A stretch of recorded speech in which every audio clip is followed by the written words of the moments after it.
From food to furniture, there ain't much the walnut tree can't do. But did you know that the walnut is not actually a nut? Walnuts are the oldest tree food known to man, with fossils dating back 40 million years ago. They're a culinary nut, but botanically speaking, they're a seed. Nuts are fruits where the seed's hard outer shell doesn't crack open naturally. But with walnuts, they first shed their outer hull, the nut falls to the ground, and as the seed germinates, eventually growing into a tree, it sheds its hard shell, disqualifying them. Native to Central Asia, walnuts were first cultivated around 7,000 years ago during the Neolithic period. This is the time when humans went from being hunters and gatherers to farmers.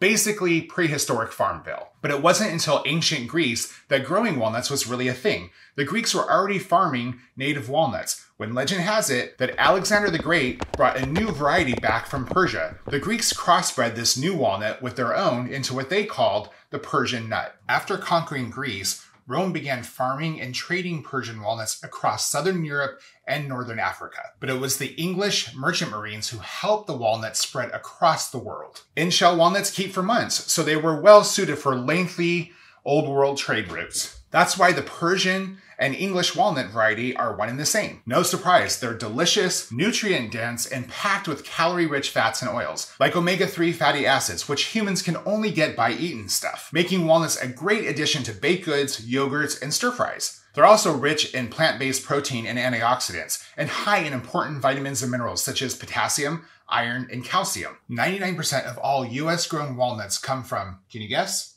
California. And while many species of walnuts are edible, even California's very own native variety, the Persian walnut is the main commercial crop of choice. Persian walnuts were first grown in California during the 1700s when Franciscan friars brought them over from Europe. By 1843, commercial walnut orchards began popping up around what is now present-day San Diego. By the late 1800s, walnut orchards had grown to 15,000 acres across the state's southern region. However, California's second gold rush forced walnut cultivation up to the Central Valley, when a farming boom for oranges, lemons, and grapefruit helped make California the nation's leading producer of fresh citrus.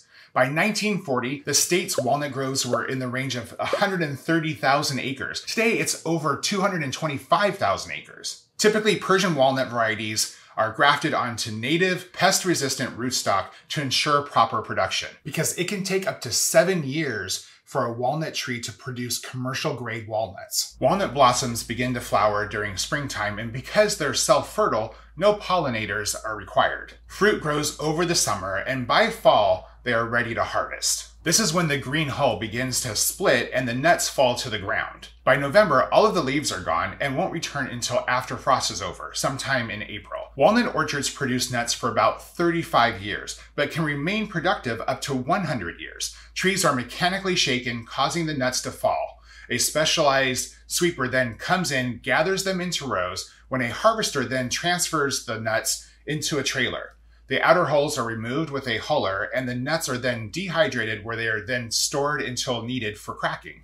They are then graded as in-shell or shelled walnuts. In-shell walnuts are sized as jumbo, large, medium, or baby according to USDA regulations. Shelled walnuts are mechanically cracked. The seed is separated using compressed air, and they are then sized, sorted, and hand-sorted and packaged. And now you know how walnuts got from Persia to California to you.